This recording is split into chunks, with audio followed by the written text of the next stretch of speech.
আমরা মুসলিম, আমাদের ধর্মের নাম ইসলাম। ইসলাম ধর্মকে যে আল্লাহ তাবারক ওয়া তাআলা আমার মনোনীত ধর্ম হলো ইসলাম, এ কথা যে কোরআনে বললেন ইন্নাদ দীনা ইনদাল্লাহিল ইসলাম, তাহলে আল্লাহর নিকটে যত রকমের ধর্ম আছে সমস্ত ধর্মবাদ ইসলাম ধর্মটাই তার মনোনীত ধর্ম। কেন? ইসলাম ধর্মটা হলো আল্লাহর ধর্ম। যতগুলোই নবী কালে কালে যুগে যুগে এসেছিলেন ইসলামেরই বাণী পৌঁছাবার জন্য এসেছিলেন। এই ইসলাম ধর্মের বাণী আল্লাহ পাকের পাক কোরআন এবং নবীর বিশুদ্ধ হাদিস, এই দুটোকে মেনে নিজের জীবনে বাস্তবায়ন যে ব্যক্তি করতে পারবে সেই হবে কামিয়াব। যেমন কোরআন মাজিদে অন্য জায়গায় আল্লাহ পাক রব্বুল আলামিন বলেছেন কাদ আফলাহাল মুমিনুন, অবশ্যই অবশ্যই মুমিনেরা পরিত্রাণ পেয়ে গেছে। কাদ আফলাহাল মুমিনুন, মুমিনেরা পরিত্রাণ পেয়ে গেছে। কেন মুমিনেরা পরিত্রাণ পেয়ে যাবে? কি থেকে পেয়ে যাবে? হিসাব কিতাব থেকে, বিচারের মাঠ থেকে, জাহান্নামের সাজা থেকে যারা মুমিন হবে তারা উদ্ধার পেয়ে যাবে। আল্লাহ তাবারক ওয়া তাআলা বললেন তুমি এবং তোমার আত্মীয় স্বজন এদেরকে তোমরা এমনভাবে আদর্শিত বানাও যাতে করে এরা জাহান্নামের আগুন থেকে বেঁচে যায়। ونستغفره ونؤمن به ونتوكل عليه ونعوذ بالله من شرور أنفسنا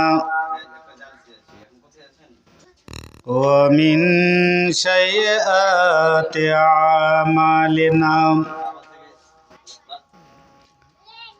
من يهدي الله فلا مضل له ومن يضلله فلا هادي له وأشهد أن لا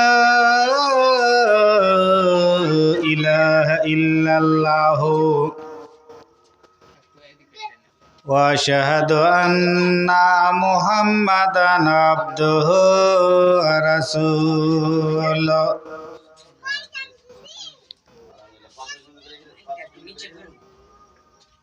أما بعد فأعوذ بالله من الشيطان الرجيم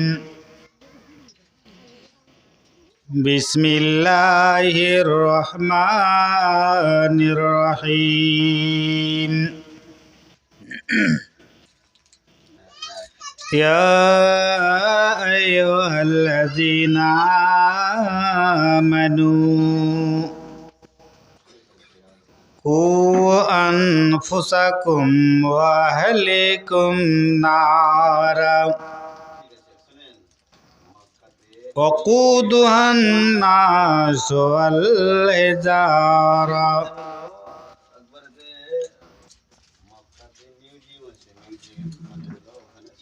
মাননীয় ইসলাম দরদি,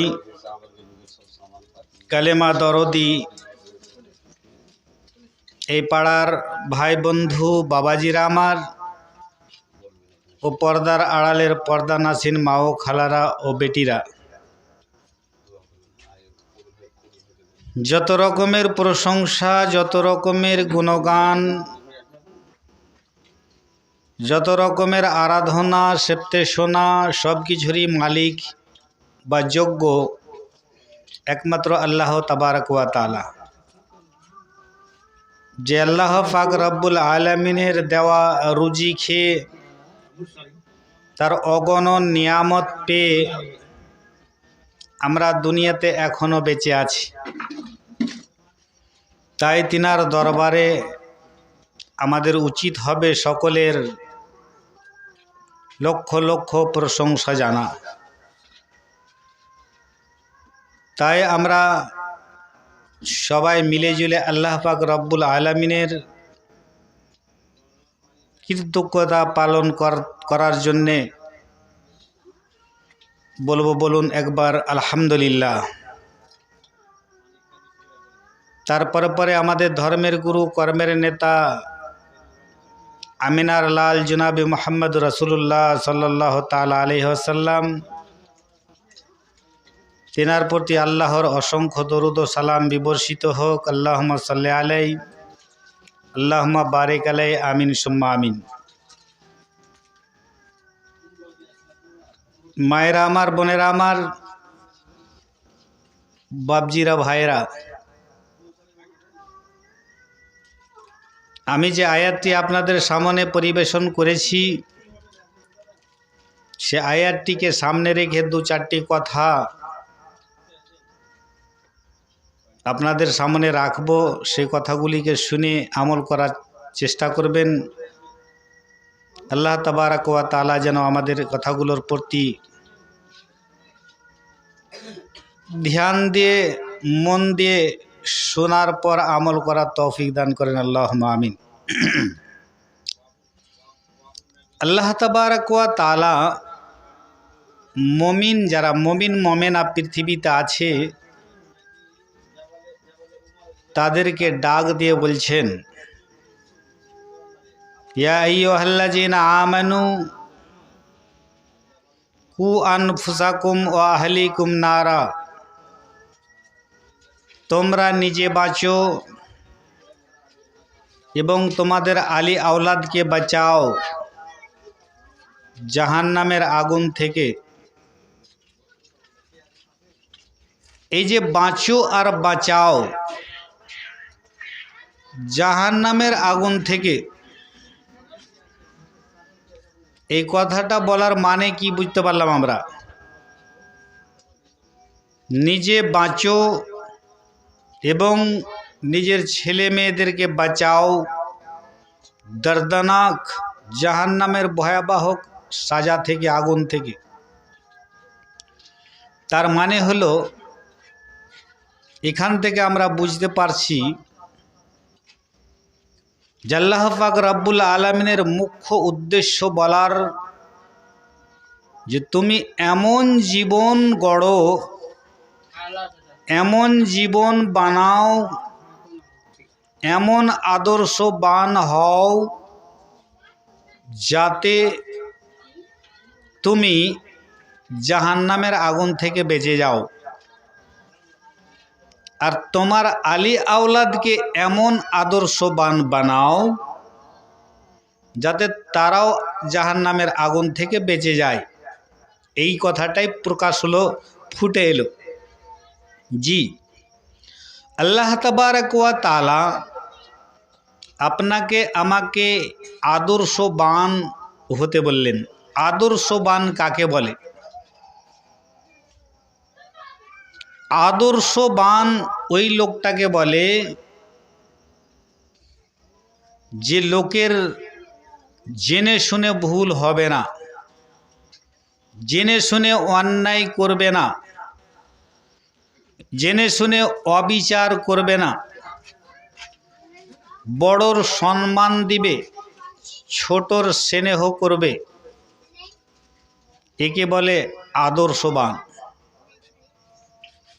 আদর্শবান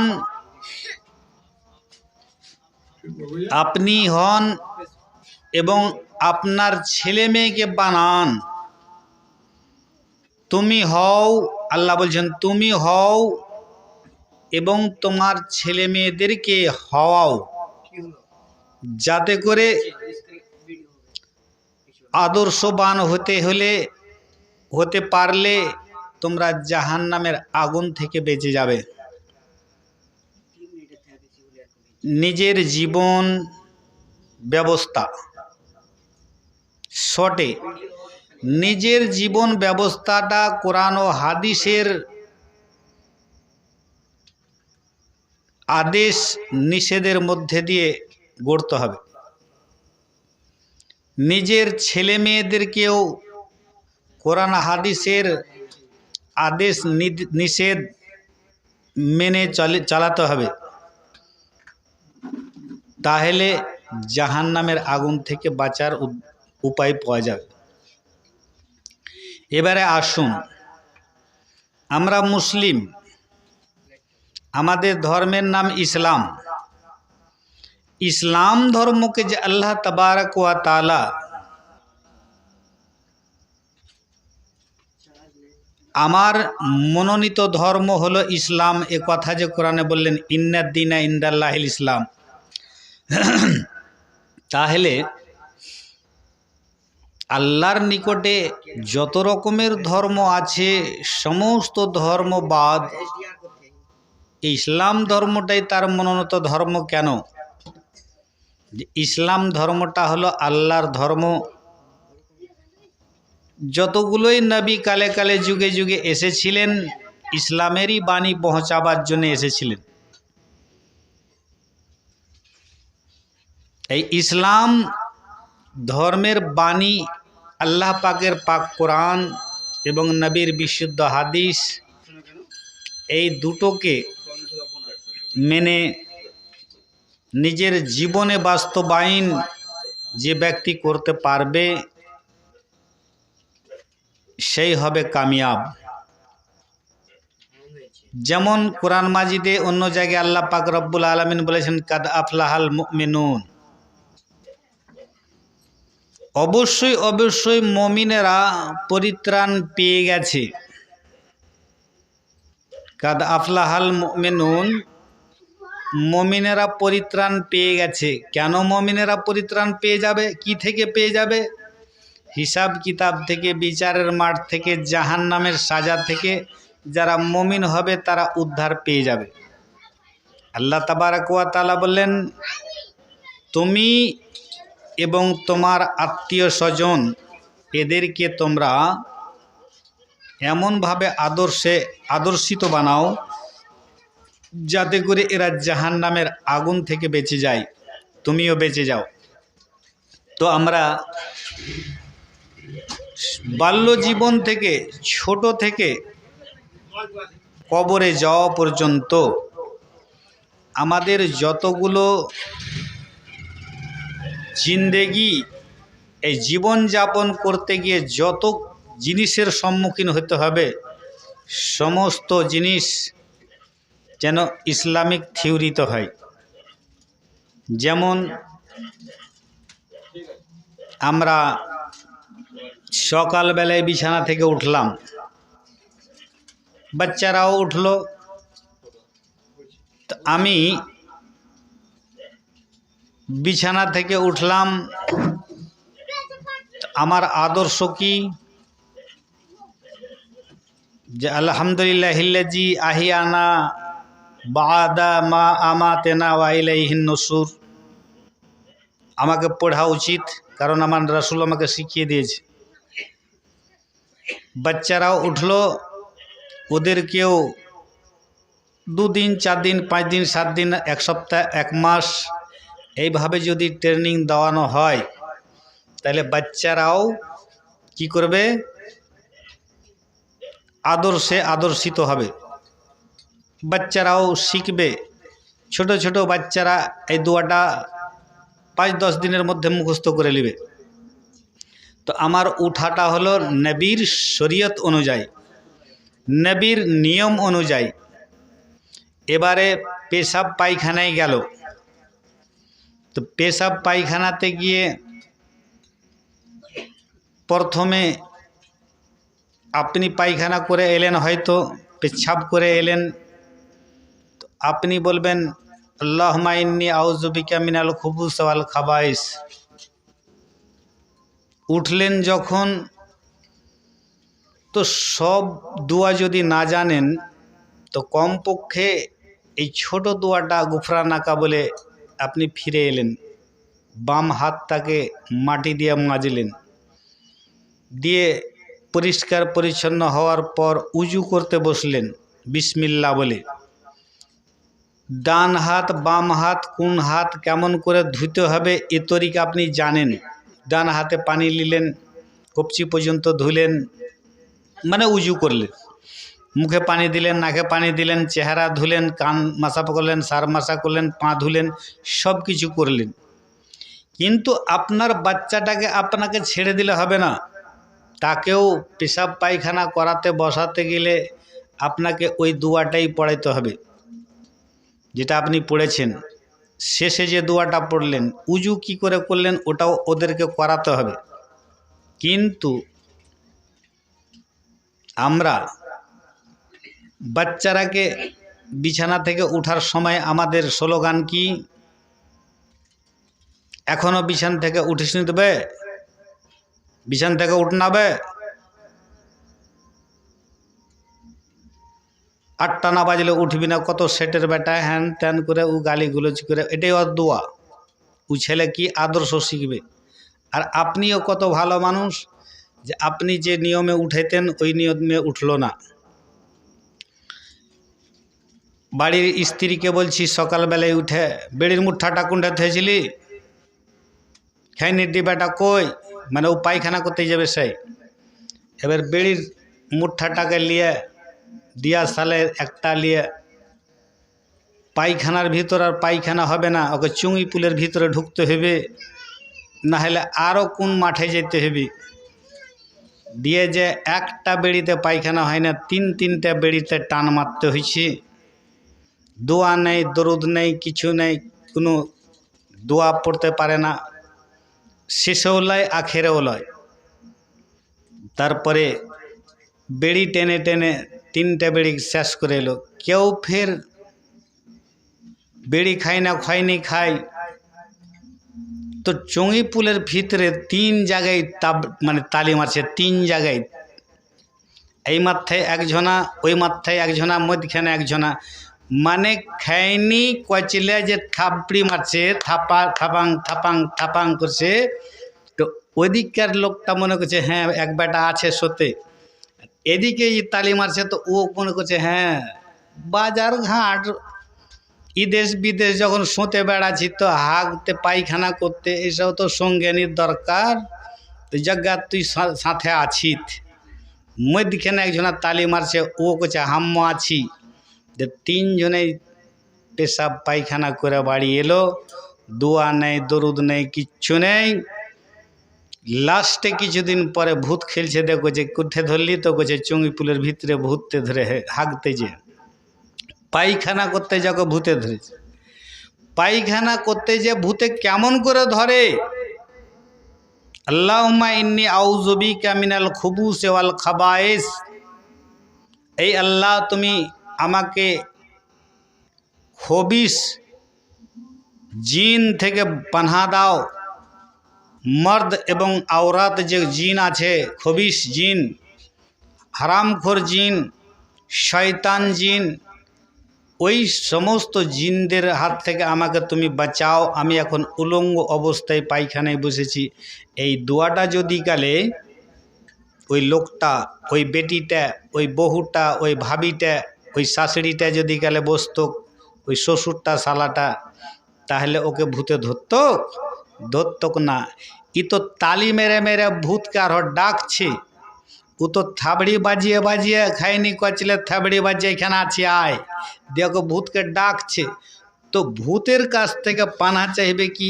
ও ভূতকে তো আরো ডাকছে যে আমি এই পাটালে আর ও ওই পাটালে আছি, আয় এদের ধরে যা।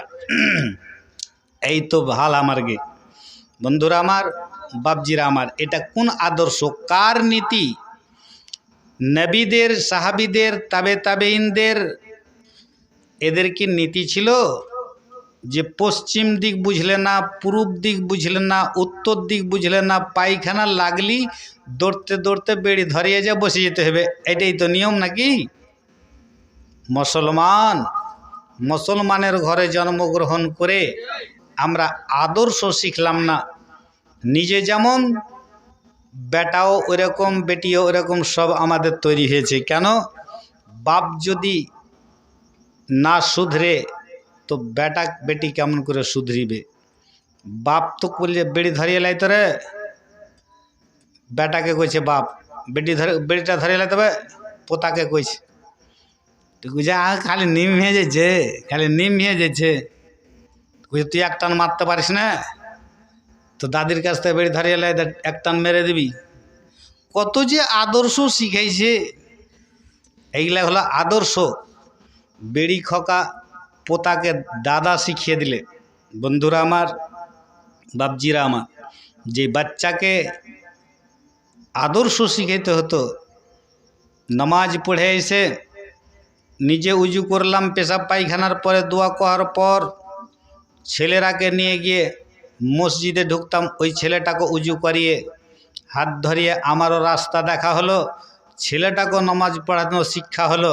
ও নামাজ পড়তে পারবে না, নামাজ পড়তে জানে না, অথচ ওকে নিয়ে যে বারবার মসজিদ নিয়ে গেলে ওই ছেলেটা দ্বিতীয়বারে তৃতীয়বারে নিজে থেকেই জিজ্ঞাসা করবে, দাদু নামাজ পড়তে যাবা না, আজান হয়ে গেছে, দাদু নামাজ পড়তে যাবেন না, আজান হয়ে গেছে। এই কথাটা ওই ছেলেটার মুখ থেকে শুনতে পাওয়া যাবে। দিয়ে ওই ছেলেটা নিয়ে যে কি করবে, মসজিদ পর্যন্ত পৌঁছে দিয়ে মসজিদে বারবার দেখবে, এদিক ওদিক দেখবে, সবাই নামাজ পড়ছে, অমুকের বাপ পড়ছে, অমুকের নানা পড়ছে, অমুকের দাদা পড়ছে, আমারও দাদা পড়ছে, যে ছেলেটা নামাজ পড়তে শিখবে। দিয়ে ওখান থেকে নামাজ আস্তে আস্তে সে শিখবে, উজু করার দোয়া শিখে লেছে, এবারে বায়দ বেনি শিখবে, সূরা ফাতিহা শিখবে, আরও কোনো সূরা শিখবে, রুকু সিজদার দোয়া শিখবে, এই করে করে শিখবে শিখবে শিখবে, দিয়ে নামাজ পড়বে। কিছুদিন পর ওই দাদু যখন মরে যাবে, তো ওই পোতা খাটের কাছ থেকে হটবে না, বলবে আমার দাদার জানাজা আমি পড়াবো। লজ্জা করা দরকার, এত বড় গ্রামের ভিতরে লজ্জা করা দরকার, শরম করা দরকার, যে একটা পোতা এখন পর্যন্ত দাদার জানাজা পড়াবার মতো উপযুক্ত হতে পারলে না। বাপের জানাজা পড়াবার জন্য লোককে ধার করে জানাজা পড়াইতে হবে। বাপের দাদার জানাজা পড়াবার লেগে 4 বাটার 4 5-এ 20টা পোতা আছে, একটা পোতার ক্ষমতা নেই যে জানাজা পড়িয়ে দেয় দাদার। হ্যাঁ, এগুলো লজ্জার কথা, এগুলো শরমের কথা, যে 4টা বেটার 5টা করে বেটা, আর 4-5-এ 20টা পোতা, 20টা পোতার ক্ষমতা নেই একজনেরও যে খাটের সামনে যে দাঁড়িয়ে দাদার আমি জানাজাটা পড়াও বলে হিম্মত করে বুক উঁচা করে খাড়ো হবে। পোতা দাদার জন্য চোখের পানি ফেলে যে ভাগে দোয়া করবে, আল্লাহর ওপরে ভরসা রেখে আল্লাহকে বলবে, আল্লাহুম্মা গফিরলি হাইয়িনা ওয়া মাইয়িতিনা ও শাহেদেনা ও গায়েবেনা ও সগীরেনা ও কবীরেনা পড়তে পড়তে ওর চোখের পানি যে আসবে, সেটা আল্লাহ পাক বেশি গ্রহণযোগ্য, বেশি গ্রহণ করবেন আমার মতো ভাড়াইটা মৌলবীর দুয়ার চাইতে। কিন্তু আমরা আদর্শ শিখালাম না, বাঁদর বানিয়ে ছেড়ে দিলাম বেটারাকে পোতারাকে। দিয়ে আমরা ফের মনে ভাবছি যে অনেক কিছু করেছি, অনেক কিছু করেছি, খোদার ফজলেও অনেক কিছু করেছি, এরকম করে স্লোগান দিয়ে বাড়াচ্ছি। আর বেটারাকে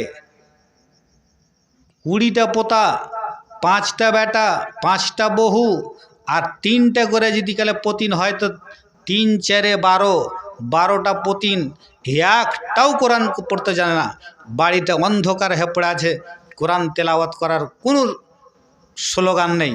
এত বড় বড় গায়ে একটা বাড়িতে কোরআন তেলাওয়াত হয় ভোরের বেলা কি সন্ধ্যাবেলায়, একটাও নেই। এইরকম বড় অপরাধী আমরা হয়ে বসে আছি।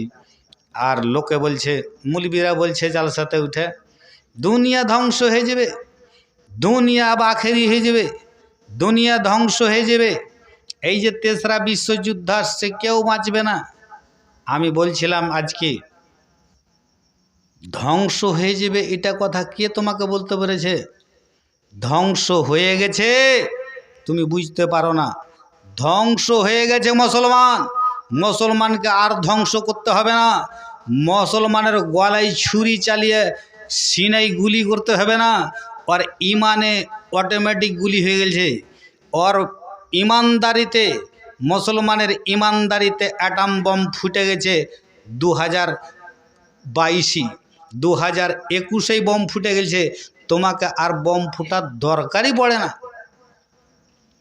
বম ফুটার দরকার পড়ে না। আর মুসলমানকে ধ্বংস করতে হবে না, আর মুসলমান নিজেই ধ্বংস হয়ে গেছে।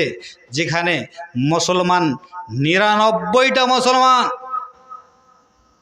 গ্রুপ লোনের সাথে জড়িত হয়ে গেছে, ৯৯টা মুসলমান শরাবখোরিতে যুক্ত হয়ে গেছে, ১০০-র ভিতরে ৯৯টা মুসলমান জেনাখোরিতে লিপ্ত হয়ে গেছে, ১০০-এর মধ্যে ৯৯টা মুসলমান হারাম আর হালাল বাছে না, ১০০-এর মধ্যে ৯৯টা মুসলমান লটারির সঙ্গে জড়িত হয়ে গেছে। কখন আর মুসলমানকে ধ্বংস করবা? মুসলমান ধ্বংস হয়ে গেছে, মুসলমানকে আর বাঁচানো যাবে না। মুসলমান যতক্ষণ পর্যন্ত নিজে বাঁচবে আর নিজের পরিবারকে না বাঁচাবে, আর কেউ কাউকে বাঁচাতে পারবে না। কারণ কিয়ামত মানে বলছে কেউ কেউ কোনো বক্তা, মুসলমান এবার ধ্বংস হয়ে যাবে। মুসলমান তোমার বলার 5 বছর আগেই ধ্বংস হয়ে গেছে। যা দেখছি মুসলমান শেষ হয়ে গেছে, তার ঈমান নষ্ট হয়ে গেছে। রাহাজানি আর জেনাখোরি আর শরাবখোরি আর সুদখোরি, মদখোরি আর সুদখোরি, ঘুষখোরি, এগুলো সব চালু হয়ে গেছে। চোখ দেখা দেখি বিচার হচ্ছে। মুসলমান কোথায় বেঁচে আছে? মুসলমানের বেটা মুসলমানের বেটির সঙ্গে ফেসে গেল। মুসলমানের বেটি 3টা করে বেটা ছেলেকে ফাঁসাইছে, একটা বেটি ছেলে, আর ফের ছোঁড়ার আগে ঘুরিয়ে জরিমানা হচ্ছে। এই কেমন ধরনের মুসলমান কোনখানে গেছে চিন্তা করেন। একটা বেটি ছেলে 3টা বেটা ছেলেকে ফাঁসাইছে 3 বারে, আর ৭০,০০০ টাকা করে জরিমানা হচ্ছে একটা বেটা ছেলেকে, আর ওই বেটি ছেলেটাকে কিছুই বলা যায় না। ইসলাম ধ্বংস হয়ে গেছে, ঈমান ধ্বংস হয়ে গেছে না ফের ধ্বংস হইবে মনে করছেন? অবশ্যই কথাগুলো চিন্তা করার আছে যে একটা বেটি ছেলে 3 বার করে 3টা বেটা ছেলেকে মানে ও ফাঁসাইছে, ও লটকাইছে, ও জেনার দাওয়াত দিচ্ছে, আর ৮০,০০০ ৭০,০০০ টাকা করে ওর কাছে জরিমানা করেছে। আর এমন বিচারকে বিচার করছে, আল্লাহ বিল্লাহ শরীয়ত হালাল হারাম কিচ্ছু বুঝে না। ওর গদ্দরে পা চাপাইলেও ও কোনো হালাল হারাম আর ন্যায় আদল ইনসাফ কিচ্ছু বুঝে না। যদি কালে সত্যিকারই বিচার হতো, তাহলে এই বেটিটার 3টা রেকর্ড খারাপ আছে, ওকে 3 লাখ টাকা জরিমানা করা দরকার ছিল, তেবি ও কাবু হয়ে যেত। কিন্তু না, ওকে রিহাই দিয়ে দিয়েছে, আর ঘুরিয়ে ঘুরিয়ে বেটারাকে জবাই করা হচ্ছে। বন্ধু, এই তো পৃথিবীর হালাত। আল্লাহ পাক রব্বুল আলামিন বলছেন, কু আনফুসাকুম ওয়া আহলিকুম নারা। হে দুনিয়ার মুমিন মুমিনারা, যারা এখনো আমার প্রতি ঈমান এনেছো, ঈমান রাখো, তোমরা কি করো? নিজে বাঁচো এবং নিজের আলী আওলাদকে বাঁচাও। জাহান্নামের লোকড়ি সবাই হয়ে যাবে ওই জাহান্নামের আগুন থেকে। মানুষকেই তো আল্লাহ পাক এই জাহান্নামে ভরবেন, আর এই পাথরগুলোকে। বন্ধুরা আমার, হাজারদুয়ারিতে একটা আয়না টাঙা আছে, হাজারদুয়ারিতে একটা আয়না টাঙা আছে। তো আপনার মাথা আমি দেখতে পাবো, আর আমার মাথা আপনি দেখতে পাবেন। তো হাজারদুয়ারি দেখনেওয়ালারা এসে আমাকে বলছে, মৌলানা হাজারদুয়ারিতে একটা যখনই যাবেন ওই আয়নাটা দেখিয়েন। বলে কোনটা? আজগব্বি একটা আয়না আছে, যে আপনার মাথা আমি দেখতে পাবো, আর আমার মাথা মুখ মানে মুখমণ্ডলটা আপনি দেখতে পাবেন, আর আপনার মুখমণ্ডলটা আমি দেখতে পাবো। নিজের মুখ নিজে কোনোদিন দেখতে পাওয়া যাবে না। বিরাট কথা। তা আমি বললাম, তুমি এই হাজারদুয়ারিতে দেখেছো? হ্যাঁ, হাজারদুয়ারিতে এটা আয়না আছে। এটা আমাদের গ্রামেও আছে, এটা আমাদের গ্রামেও আছে, তোমাদের গ্রামেও আছে ওই আয়না। তুমি দেখোনি ওটা আয়না। আমাকে হাজারদুয়ারিতে দেখাতে যাও না, তোমার এলাকাতেই এমন আয়না ফিট করে দিয়েছে এখনকার সমাজের লোক, যে তোমার ভুলটিকে আমি দেখতে পাচ্ছি, আর আমার ভুলটিকে তুমি দেখতে পেয়েছো। আমি আমার ভুলটিকে আমি দেখতে পাই না। আমি নিজেই সাধুর বেটা সাধু, আর তুমিও তোমার কাছে সাধুর বেটা সাধু, মানে একবারে ইমানদারের বেটা ইমানদার। তোমার ভুল তুমি দেখতে পাও না, আমার ভুল আমি দেখতে পাই না, তোমার দিক আমি দেখতে পাচ্ছি, আমার দিক তুমি দেখতে পেয়েছো, এটা তো আমার কাছে আসি আছে, এবার হাজার দুয়ারে দেখতে যেতে হবে। আল্লাহু আকবার। সত্যিকারই চিন্তা করে দেখেন, একজনা জর্দা দিয়া পান খায়, জর্দা পানে কয়টা থাকে? কমপক্ষে 7টা জর্দা, তারপরে একটা পান মুড়ে মুখে ভরে, ও নিজে ভুল বুঝলে না, আর একটা লোক কইছে বেড়ি কেনা খাই দেবো, ওকে ফের কইছে বেড়ি, একটা তো মশলা, বেড়ির ভিতরে একটাই তামুক, তো ওই একটা তামুক দিয়ে বাঁধাও বেড়ি টানছে, তো ওটা ফের অপরাধ, আর এই পান খেয়েছে তো এটা ফের জায়েজ করে নিয়েছে কার কাছ থেকে। এই তো আমরা ভুল দেখতে পাচ্ছি, আমরা এইগুলো ভুল দেখতে পাচ্ছি, নিজের ভুল নিজে নেই। আল্লাহ বললেন তোমার ভুল তুমি সংশোধন করো, তুমি সাবধান হও, আর তোমার আত্মীয় স্বজনেরাকে সুউপদেশ দাওগা, দিয়ে তোমরা জাহান্নামের আগুন থেকে বাঁচো। বন্ধু, তাই আমরা নিজে বাঁচব, যত দূর পারি, যত দূর সম্ভব জেনে শুনে কেউরি কাঁচা এলে পা দিতে হবে না, জেনে শুনে জাকাতের মাল খাবো না, জেনে শুনে দেখেন বেড়ি খোকাটাই খালি হারাম লয়, সুদ খোকা মদ খোকা এটা তো হারাম আছি, জাকাত খোকাটা যে ফের বিশাল হারাম, অসরের ধান খোকাটাও যে হারাম, সর্দারি টাকা চিটিংবাজি করে খোকা যে হারাম, এগুলা ফের জায়েজ নাকি? না, এগুলাও বুঝতে হবে। বন্ধু, আমাকে জেনে শুনে কোনো ভুল না হয়ে যায়, কোনো অপরাধে পা না দিই, এদিকে লক্ষ্য রেখে আমরাকে কাজ করতে হবে। আর একটা কথা লাস্টের বেলায় বলি, ভূতে কেউ কি ছাড়বে না, এই যে ভূত কইছে না, ভূত ভূত তোলায় আসলে জিন, তো জিনে কেউ কি ধরে ছাড়বে না যতক্ষণ পর্যন্ত পেশাব পায়খানা দোয়া না শিখবে, ওকে জিনে ধরবেই, ওকে জিনে আছড়েবে আপসেবে শুধু। তো আউযু বিল্লাহি মিনাশ শাইতানির রাজিম, বিসমিল্লাহির রহমানির রহিম, আউযু বিল্লাহি মিনাশ শাইতানির রাজিম। এটা কেন বলে? যে আল্লাহ তুমি মরদুদ শয়তানের হাত থেকে আমাকে পানাহ দাও। তো এই আউযু বিল্লাহি মিনাশ শাইতানির রাজিমই তো কেউ জানে না, তো কেউ ভূত ধরবে না কেন? হ্যাঁ, তারপরে নামাজে পড়বে কি, পেশাব পায়খানাতে ওই দোয়া কহে চলে এলো, আল্লাহুম্মা ইন্নী আউযু বিকা মিনাল খুবুসি ওয়াল খাবায়েস। তো ওইখানে খবিস জিন, মেয়ে হোক আর ছেলে হোক, খবিস জিন থেকে বাঁচলো। এবারে পেশাব পায়খানা করে গুফরা নাকা বলে চলে এলো, উজু টুজু করলে, নামাজ পড়লে, নামাজে যে বলছে কুল আউযু বিরাব্বিন নাস মালিকিন নাস ইলাইহিন নাস মিন শাররিল ওয়াসওয়াসিল খান্নাস আল্লাযী ওয়াসওয়িসু ফি সুদুরিন নাস মিনাল জিন্নাতি ওয়ান নাস। মিনাল জিন্নাতি ওয়ান নাস, যত রকমের হারামখোর মানুষ আছে মানুষের ভিতরে, মনের ভিতরে, অন্তরের ভিতরে খারাপ ওয়াসওয়াসা পয়দা করনেওয়ালা, যাদের কুমন্ত্রণা করনেওয়ালা, জাদুখোর, কাহিন, ম্যাজিকশিয়ান, যারা বান মারতে জানে, যারা জাদু করতে জানে, ওই সমস্ত জাদুখোরের ঘে, ওই সমস্ত বান মারনেওয়ালার ঘে, মানুষের মধ্যে থেকে হোক চাহে জিনের মধ্যে থেকে হোক, জিন যে আছে, জিনের মধ্যেও কত রকমের ডরানি দেখানোওয়ালা আছে, জিনের মধ্যে কত রকমের ছেলে মেয়েদেরকে সুখিয়ে দেওয়ার মতো আছে, মানে ওদের ভিতরে জাদু নজরদারি লেগে যায়, নজর লেগে যায়। তো ওই কুমন্ত্রণ করনেওয়ালা জিন এবং ইনসান মানুষ, এদের কাছ থেকে আমরা পানাহ চাচ্ছি।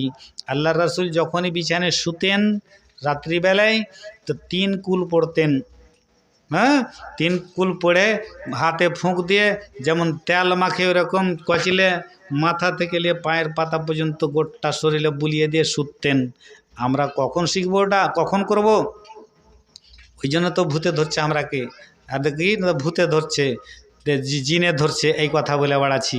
বন্ধুরা আমার, বাপজিরা আমার, বেটিরাকে কোরআন পড়ান, বেটিরাকে নামাজ পড়ান, নিজে নামাজ পড়েন, কোরআন পড়েন, তবেই তো শয়তানের হাত থেকে আর ভূতের হাত থেকে বাঁচবেন, যেটা ভূত কইছেন। কিন্তু জিন, খারাপ জিনের হাত থেকে বাঁচবেন। পেশাব পায়খানা সঠিকভাবে সঠিক তরিকায় করবেন, দোয়া দরুদ করে। এমনই ধর্ম, এমনই আমাদের এই ইসলাম ধর্ম, যে আমাদেরকে শুধু এই নমাজ রোজার কথা বলেনি, আমাদেরকে আদর্শিত হওয়ার মানে একজন সলিড মানুষের মতো মানুষ তৈরি হওয়ার উদাহরণ, মানুষের মতো মানুষ হওয়ার দৃষ্টান্ত এই কোরআন ও হাদিসের মধ্যে রয়েছে। আমরাকে আল্লাহ পাক রব্বুল আলামিন এমনই কোরআনি বাণী দিয়েছেন, নবীদেরকে পাঠিয়ে এমনই শিক্ষা দিয়েছেন, এই ইসলামিক শিক্ষা, এতে আমরা নিজে অবশ্যই মানুষের মতো মানুষের জীবনযাপন করতে পারবো, এরকম জ্ঞান আছে এই কোরআনে হাদিসে। যেহেতু ছেলে মেয়েদেরকে ওইভাবে তৈরি করুন, নিজে তৈরি হন। কয়টা দিনের দুনিয়া, কখন দুনিয়া ছেড়ে চলে যাবেন, মরে যাবেন, কলেমা নসিব হবে না। আমরা কতগুলো মানুষ ভাবছি, কত রকমের যে মানুষের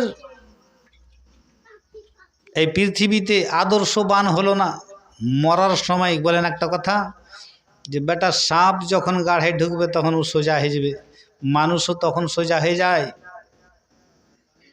সেদিন একটা লোক বলে তো বলছে, মেয়েগুলাকে দেখলাম, আমিও দেখতে গেলাম, তো মেয়েগুলা বলছে পশ্চিম দিকে মুখ করো, পশ্চিম দিকে মুখ করো। পশ্চিম দিকে মুখ করো মানে সারা জিন্দেগি কেটে গেল পশ্চিম দিকে মুখ করলি না, সারা জিন্দেগি কেটে গেল এক ওয়াক্তের নমাজ পড়লি না, পশ্চিম দিকে মুখ হলো না, এবার বলে মরে যাবে দিয়েও পশ্চিমে মুখ করলে বেঁচে যাবে। কেমন ধরনের কথা? আল্লাহ, এই এক ধরনের কথা যে পশ্চিম দিকে মুখ করো। ফের কেউ কেউ কইছে কলমা পড়ো, ওই খৈরুল মোল্লার দাদিকে ডেকে লেসোগা, খৈরুল মোল্লার বহিনকে ডেকে লেসোগা। তো ওরা তো মরে গেছে, এখন ওই বাড়ির ওই মেয়েটা কোরআন পড়ে মাদ্রাসায়, ওকে ডেকে লেসোগা, অমুক চাচিকে ডেকে লেসোগা, কোরআন পড়বে মাথার কাছে। কে যে এগুলা বুদ্ধি দিয়েছে, আর কেমন যে বুদ্ধি! সারা জিন্দেগি নমাজ পড়লে না, সারা জিন্দেগি আল্লাহকে ডাকলে না, 5 বার করে দিনে রাত্রে মুয়াজ্জিন ডাকছে, কানে ঢুকে না, আর এখন বলে কোরআন মাজিদ পড়বে আর কানের কাছে। কোরআন পড়বে বলে, হ্যাঁ, কোরআন মাজিদ পড়বে বলে আর কানের গুঁড়ায়। সুবহানাল্লাহ। তো এই কোরআন পড়া আর কাজ দিবে না। হ্যাঁ, কবরে ফের পানি পড়িয়ে ছিটেছে। কিছু কিছু একটা মাযহাব আছে যে কোরআন মাজিদ পড়ে পানি পড়ে আর কবরের উপরে ছিটেছে। আল্লাহু আকবার। হ্যাঁ, তো বলছিলাম যে দেখুন, যতদিন দুনিয়াতে বেঁচে আছেন, নমাজটা ধরেলেন, নমাজ পড়ুন, ভালো কথা বলুন মানুষের সঙ্গে,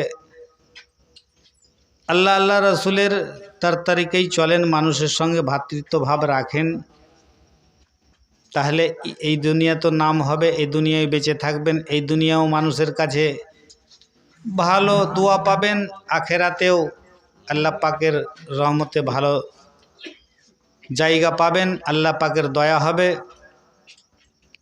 এটাই আপনাদের কাছে বলবো যে আল্লাহ পাক যেটা বললেন, কু আনফুসাকুম ওয়া আহলিকুম নারা, নিজে বাঁচো আর নিজের ছেলে মেয়েদেরকে বাঁচাও জাহান্নামের আগুন থেকে। আমাদের উচিত হবে যে জাহান্নাম থেকে বাঁচা এবং নিজে বাঁচা এবং ছেলে মেয়েদেরকে বাঁচানো, এটাই আমাদের উচিত হবে। জি, এমন কাম করব না যেন আমাদেরকে এবং আমাদের ছেলে মেয়েদেরকে জাহান্নামে যেতে হয়।